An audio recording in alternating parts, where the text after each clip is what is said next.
Hi, everyone. We are going to talk today about heaves. For those of you that want to see a video instead of the narrated PowerPoint, so I am going to do that. So let me share my screen so we can talk about heaves. So heaves is also known, it has been recently reclassified, not reclassified, but the name heaves still current. Recurrent airway obstruction is also current. And here lately it has been being called asthma, equine asthma. Okay. And the reason why is because years ago it used to be called COPD, so chronic obstructive pulmonary disease. But that type of disease is generally a disease that afflicts people that smoke. And since horses don't smoke, even though this is a chronic and obstructive pulmonary disease, a group of scientists decided to move away from that name and started calling recurrent airway obstruction. And with more research, it has been it has been shown that it is very similar to asthma in people, especially when it comes to, like it starts as an allergy. So some people, like when they have asthma in people, they sometimes are born with it. And sometimes they can have it later on in life. With horses, with asthma or heaves is generally later on in their lives. So let me see here. So, like again, what is recurrent airway obstruction or heaves? And here I say that it used to be called COPD, but it's important that you guys understand, and I'm going to try to use my pen here, that it is the inflammation that happens in the lungs is very extensive. So it's an inflammatory and obstructive airway disease that is going to afflict older horses. It's important to understand that the inflammation is huge in this particular disease. Okay, so just using bronchodilators, and even people with heaves, with asthma, just the use of the bronchodilator is not enough, because that doesn't do anything to address the inflammation that happens. Okay, it is initiated by the inhalation of organic dusts, and these dusts are dusts that are associated with hay, with bedding, with anything that actually lives inside a barn. So it is important to know that this is a type of disease of horses that live or have passed some of their lives inside a barn, okay? Which should already give you an idea of what kind of climate is one that this disease is more prevalent in, which I'm going to answer, it's colder countries. So the northern hemisphere, because in the southern hemisphere, the barns are more well ventilated. Horses don't spend as much time inside enclosures, inside barns, as much as in the northern hemisphere. Okay.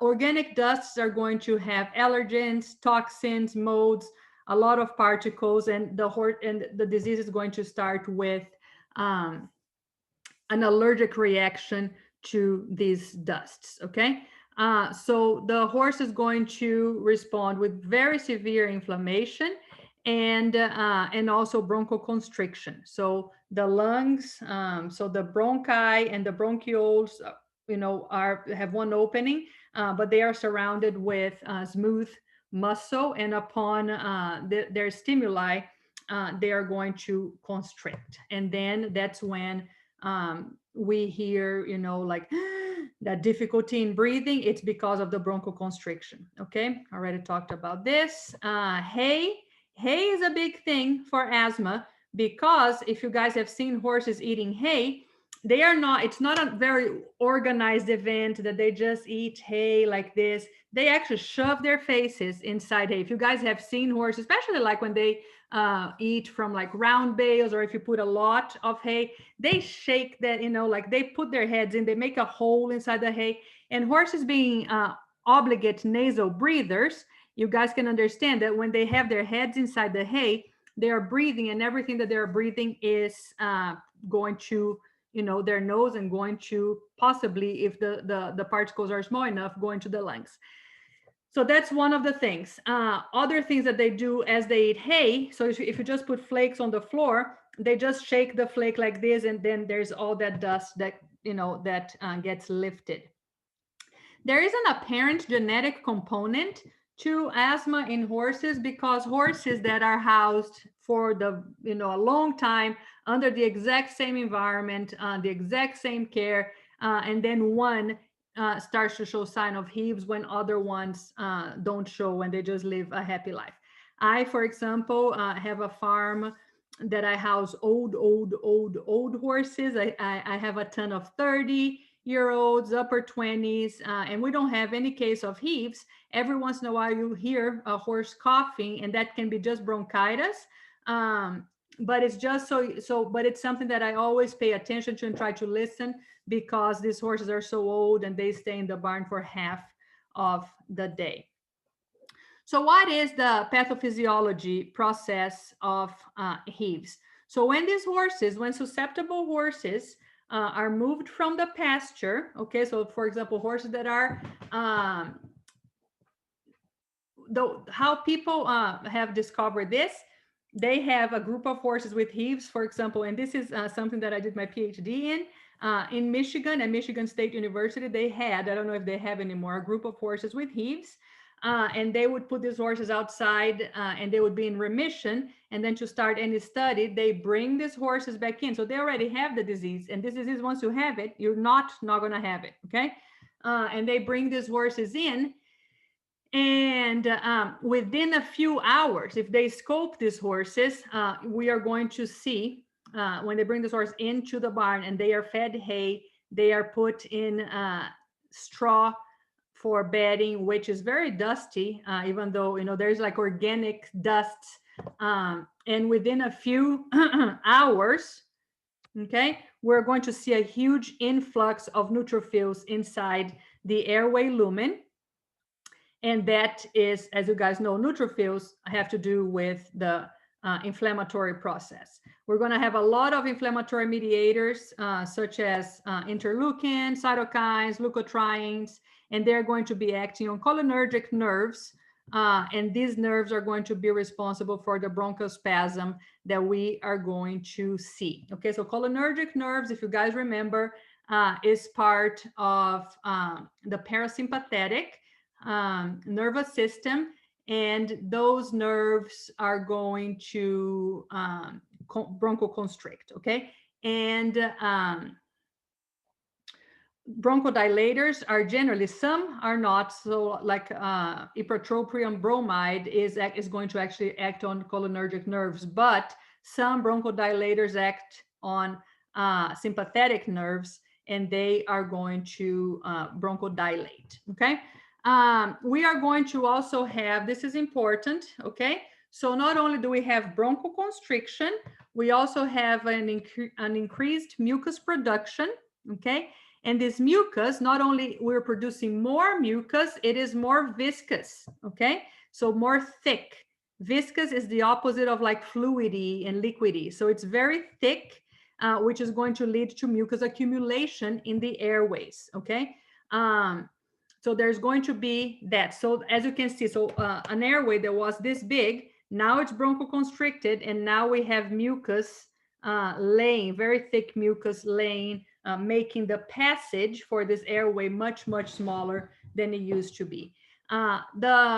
It's important also that as this disease progresses and it becomes more chronic, as the horse continues to have bouts of the acute disease, okay, so the horse can be in remission and be outside and then have bouts of the acute disease. And the more this horse has it, the worse it's going to be.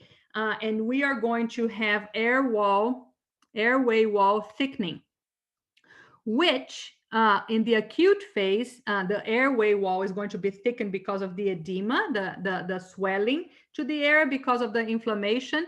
And then later on, we're going to have what is called remodeling.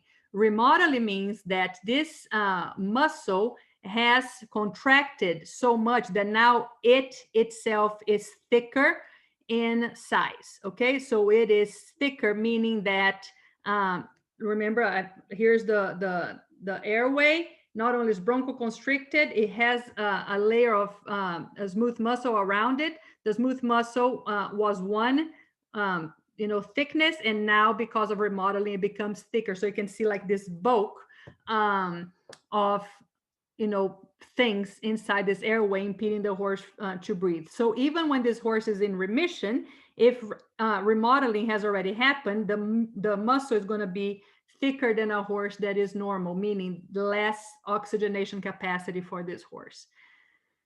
This is important.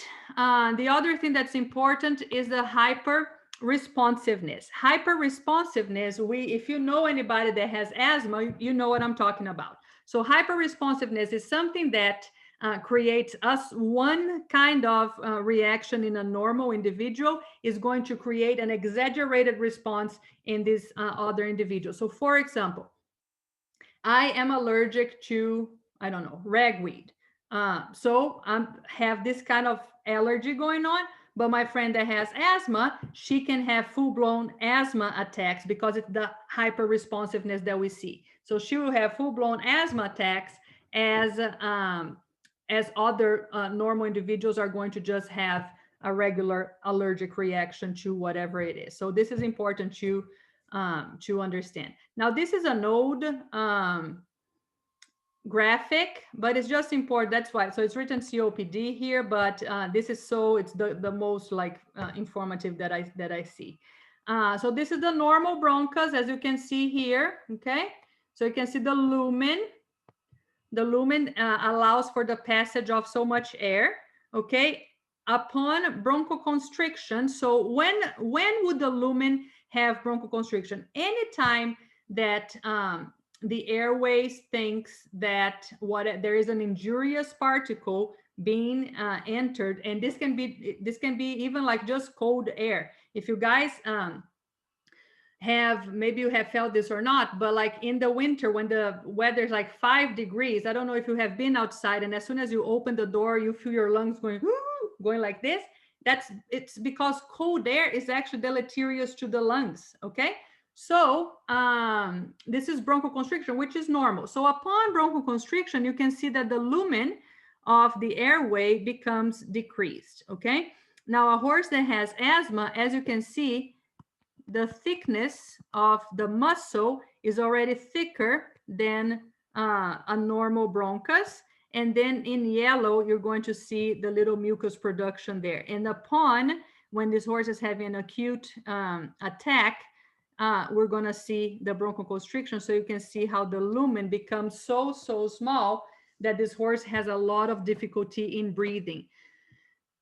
I don't know if you guys have seen horses with heaves, but it's actually just talking about this. You can see it makes me a little anxious because they go, it's so loud. A horse has a respiratory rate of 16 to 20 respirations per minute. A horse with heaves is going to have 40, 50. They're trying to breathe so bad. It's so hard to watch. They make a lot of noise. And it's the same that we see in people with asthma.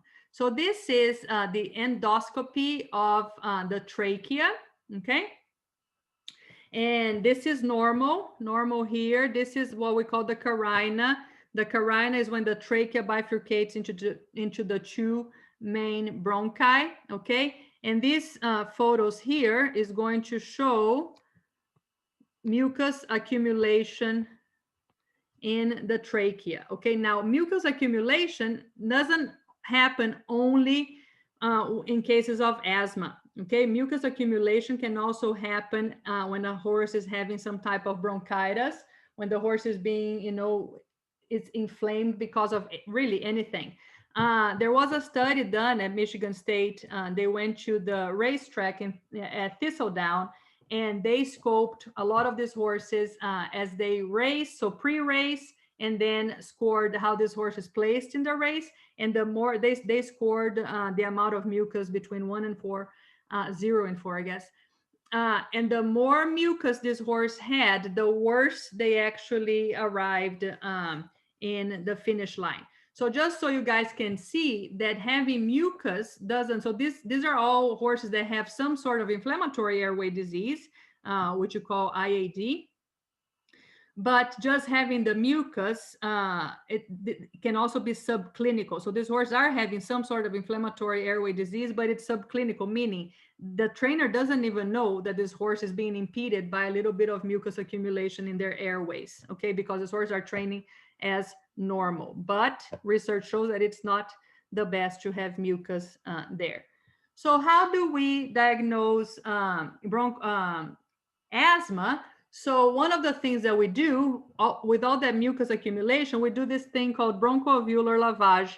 Bronchoalveolar lavage, we insert saline inside both sides of the lung. Okay, we insert that into the nostrils of the horse, and then we collect that liquid and we analyze. Okay, so this photo here shows a normal bronchoalveolar lavage of horses with macrophages, okay? Macrophages,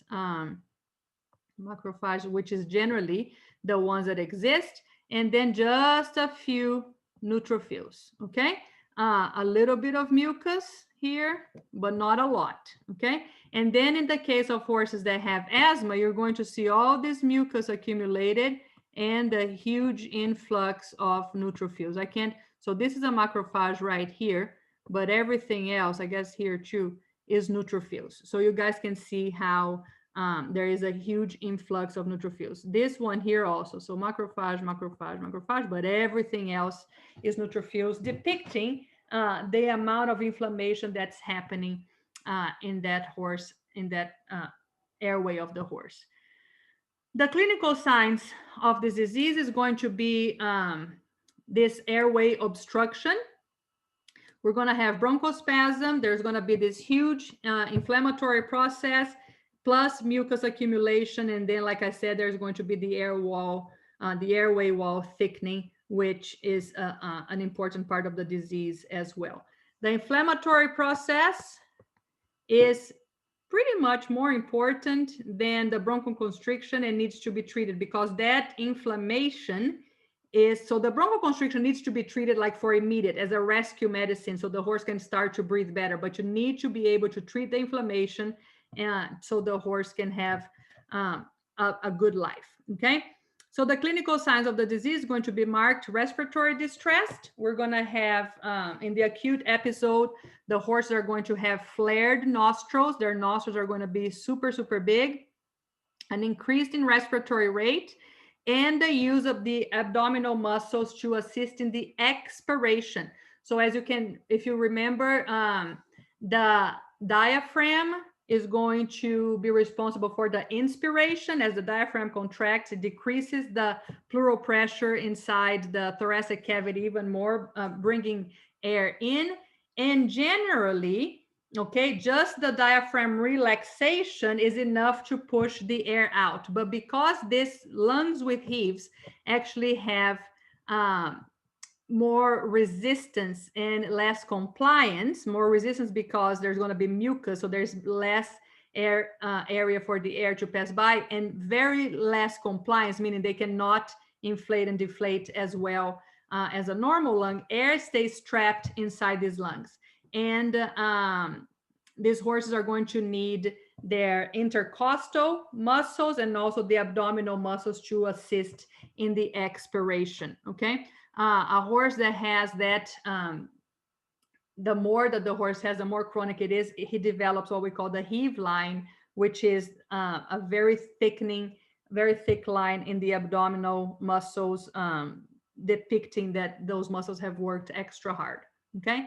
The horse is going to look very anxious. He has a very anxious appearance, and like he is having a difficult time breathing. The horse is going to become intolerant to exercise. So something that used to be easy for the horse to do, all of a sudden is not as easy anymore. So a horse can start coughing during exercise, which is normal for some horses to do 2, 3, 4 coughs as he's clearing his lungs. That's normal. But this horse doesn't stop coughing. It's a horse that will start to cough every time that you clean the barn, every time that he eats hay. And as the disease progresses, the struggle to breathe is going to be so intense that the horse starts to lose weight because he's really unable to eat. It's too hard for him to try to breathe and also to eat. And they can, it's nothing for them to lose 50, 70 pounds in 1 week, okay, because they literally cannot breathe and eat. And I already talked about the Hebline. So here, as you can see, is the Hebline, Hebline, Hebline, the flared nostrils. This horse, you can see that generally they are going to be looking kind of skinny, you know, when the disease is advanced. As you can see in these photos, if this horse is not kept in remission, they, like I said, they are going to start losing weight. Let me stop sharing this. Okay, I need to show you. Let's see this. This is a video, okay, of a horse that has heaves. So this guy here has heaves, and you're going to see how the breathing is. I guess I can put the person talks a little bit too much, but you can see the way that this horse is breathing. Look at the abdomen being utilized. Look how fast, depicting the increase in respiratory rate. Not only respiratory rate, but the way that the horse breathes is different than a normal horse breathing. So the respiratory, what I call pattern, is also different, okay? You can see the anxious look. The nostrils are super, super flared. This horse here doesn't understand what the heck is going on. Like, whoa, why are they here? But you can see that, you know, just look at wrinkles over the eye. You guys, can you see that? Wrinkles over the eye. Okay, that is an anxious appearance. That's a horse that's worried about something. Okay, so anyway, so that's what, let me put some sound here and see if we can hear this mare breathing. And this is one. The other one is like, what? Not breathing hard. I don't think we can. And okay.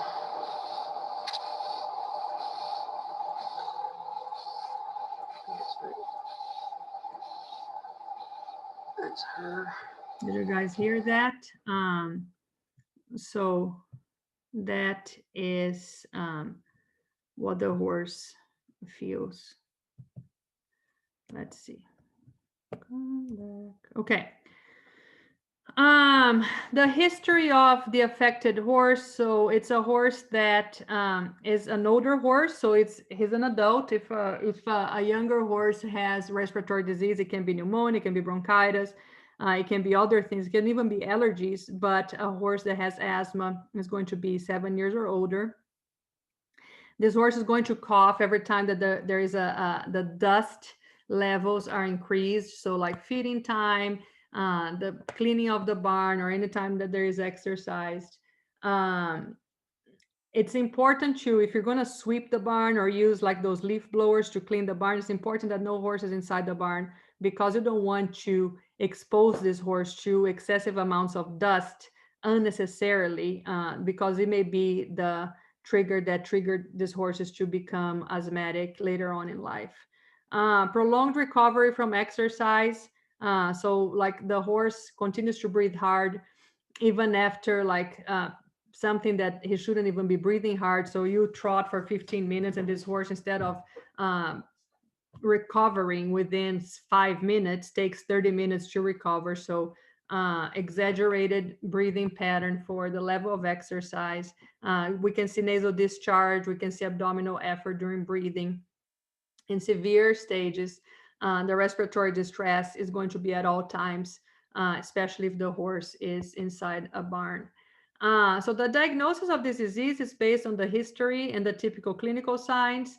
And there is another disease that's similar to this, but only happens in the summer. And that is for horses that stay out, and it's associated with summer and very humid and warm weather. So what is interesting is that treatment for the summer pasture associated obstructive pulmonary disease is to actually bring the horse inside the barn and where it's cool and ventilated to reduce the humidity. And the treatment for horses that have asthma is to actually kick them outside to the pasture. So this is important. I need you guys to do a star on this one, because the management and prevention, there is 3 principles.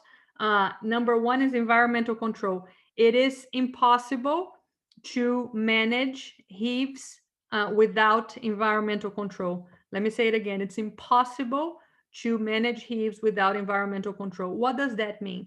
That means that something has to change about the environment of this horse. Generally, you are going to kick this horse and the horse is going to live outside for the rest of his life, never to come back inside a stall ever again. This is something very hard for owners to understand, and therefore it's very hard for owner compliance, okay? So if you have, the horse can have a run-in shed, but living outside is the most important. He can be blanketed, and then the other thing too, as far as environmental control, is to not feed hay to this horse. So they need to be like on pelleted feed or complete feed or hay cubes. You could steam the hay. If you must feed hay, you can steam the hay. There's those hay steamers, and those kill toxins, plus they reduce all the dust from the hay.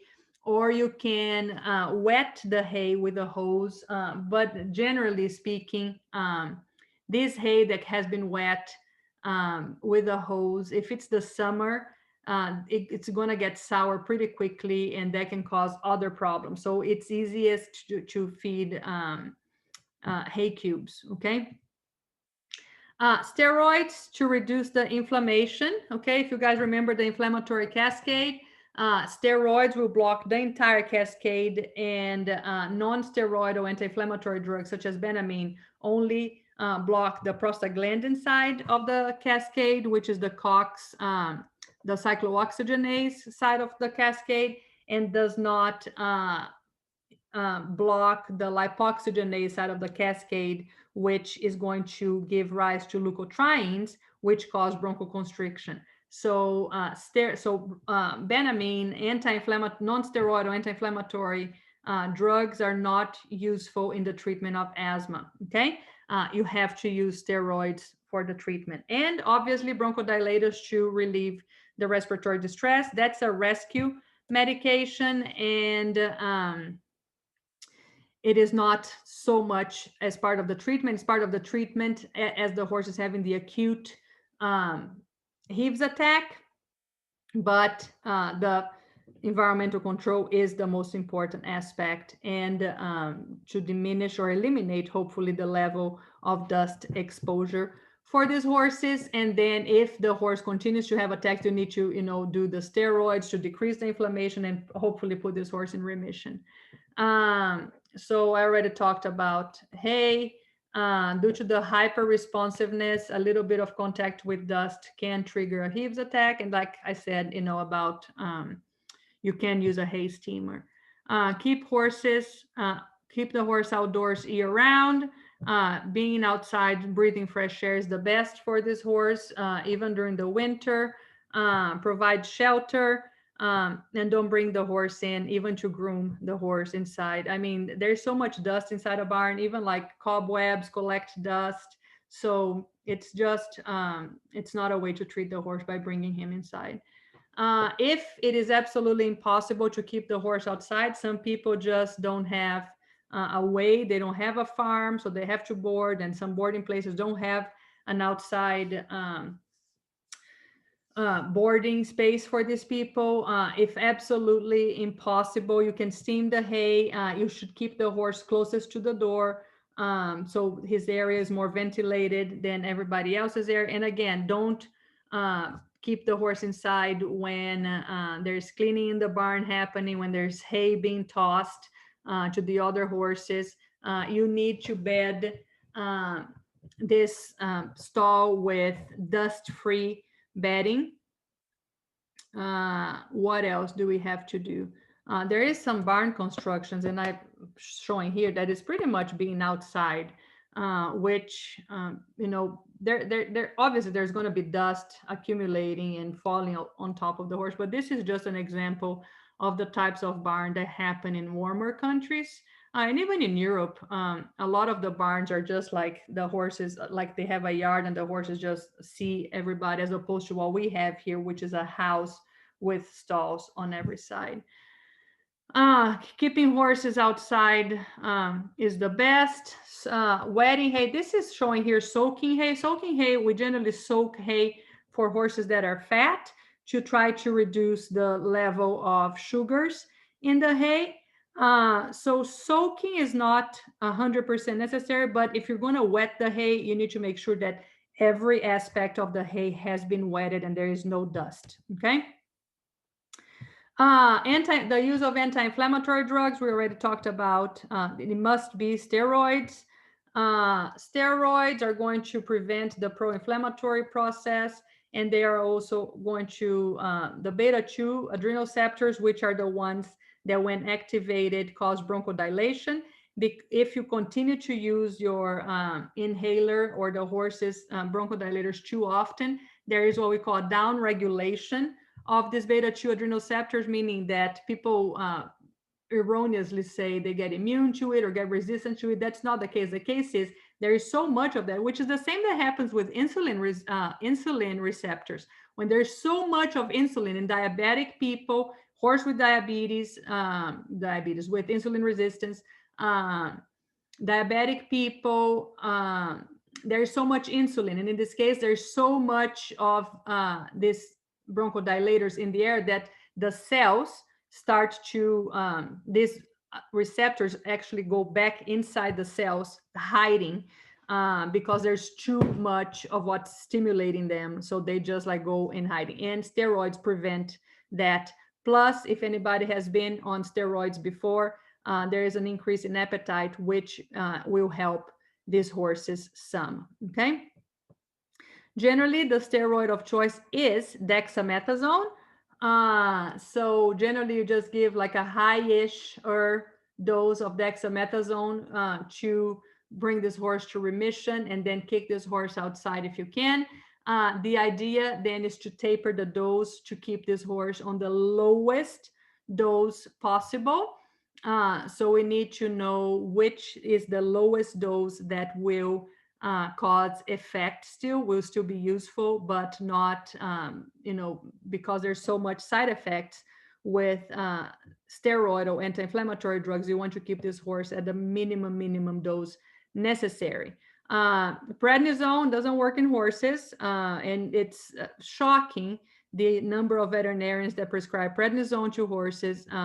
If it must be in that category, it should be prednisolone, and even then dexamethasone is the drug of choice. There is multiple formulations of dex, such as like little powder on top. There is all sorts of things. There is liquid, okay?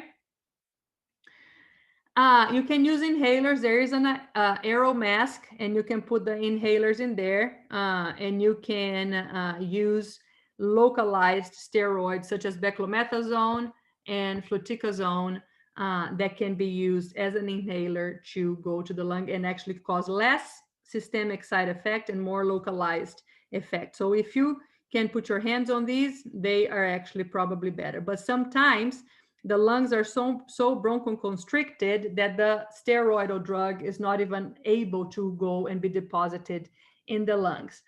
So in which case you have to use the bronchodilator first, then as 15 minutes later, as the lungs are now bronchodilated, you can use the steroid inhaler to try to maintain that treatment to the lungs. Okay, so this is just a photo showing the aero mask. This is tight around here, and there's a valve that allows the horse can only breathe through this valve, but he can expire through this valve. This is called a one-way valve. Bronchodilators are going to be useful during an acute Hivs attack. They are, like I said, rescue medications. They don't treat the inflammation, but they will improve the mucus clearance. Ventapulmin is one that's oral. in horses, and it's very, very, you feed that to the horse. There's some side effects such as sweating, trembling, tachycardia, and a lot of these side effects, the more the horse uses this medication, they will, get over the side effects with time. Because remember the down regulation of those adrenoceptors, okay? There's also inhalers. So aerosols that can be given as bronchodilators, okay, and that needs to be used with the aero mask, like we saw the other picture. So there is salmeterol, albuterol.